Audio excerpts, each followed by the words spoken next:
Assalamualaikum warahmatullahi wabarakatuh. Saya Algi Nur Rahman Miladanta, NIM 11820700007. Akan menjelaskan bagaimana menentukan medan listrik di titik berjarak D dari pusat cincin berjari-jari R dengan muatan Q.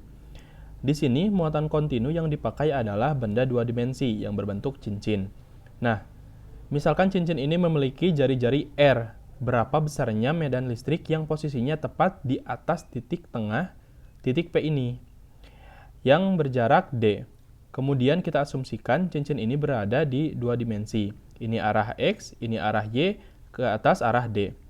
Misal kita punya satu elemen muatan cincin di sini. Maka jarak dari elemen muatan ini ke P adalah R. Kalau kita punya elemen muatan titik di sini, kita misalkan di sini total muatannya adalah positif Q. Karena ini adalah muatan positif, maka sampel kita juga di sini pasti bermuatan positif. Akibatnya, dia menghasilkan medan listrik ke arah sini. Kalau kita juga memiliki sampul di sini, maka jarak dari sini juga pasti sama dengan R. Karena kita memiliki cincin yang berbentuk lingkaran. Dan dia juga menghasilkan medan yang arahnya sama, dan sama-sama membentuk sudut theta. Ini muatan 1, muatan 2, ini medan dari akibat muatan 1, ini medan dari akibat muatan 2. Kalau misal kita ambil tampak dari puncak, ini adalah sumbu X, ini adalah sumbu D, ini medan 1, ini medan 2. Dan ini kedua sudut theta tadi.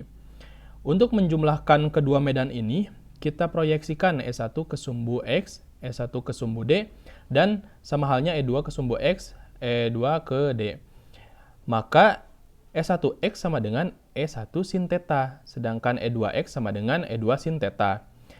Tadi kita mengambil cuplikan sebelumnya. Cuplikannya memiliki muatan sebesar dq. Maka besarnya S1 sama dengan kdq dibagi R kuadrat. Nah, R ini diubah sesuai dengan rumus Pitagoras menjadi S1 sama dengan kdq dibagi R kuadrat ditambah D kuadrat. E2 juga sama, E2 sama dengan kdq dibagi R2 kuadrat ditambah D kuadrat. Nah, jadi E1 dan E2 besarnya adalah sama, hanya arahnya yang berbeda 180 derajat. Otomatis, ketika kita menjumlahkan E1X arahnya ke sini dan E2X arahnya ke sini, mereka akan saling meniadakan. E1X tambah E2X sama dengan E1 kurangi E2 sin theta. Karena E1, E2 tadi berlawanan arah, maka ini menjadi 0. Sedangkan proyeksi E1 ke arah D dan E2 ke arah D itu dijumlahkan karena arahnya sama.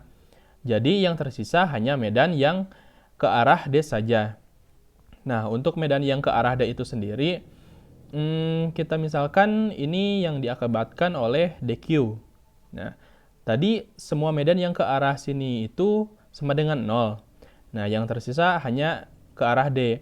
Maka E1D sama dengan E1 cos theta. E1 itu tadi kdq dibagi R kuadrat cos theta. Cos theta kita ganti dengan representasi dari tetanya itu sendiri. Maka cos theta sama dengan D dibagi R. Kemudian ini dikalikan menjadi kdq D dibagi R pangkat 3. R itu sendiri kan akar ya.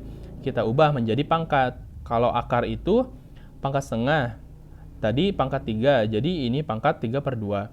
Nah, untuk menghitung total medan yang ke arah D, seperti syarat kontinuitas, persamaan ini diintegralkan dari 0 sampai Q. Integral 0 sampai Q dari dq, sisanya hanya Q besar ini.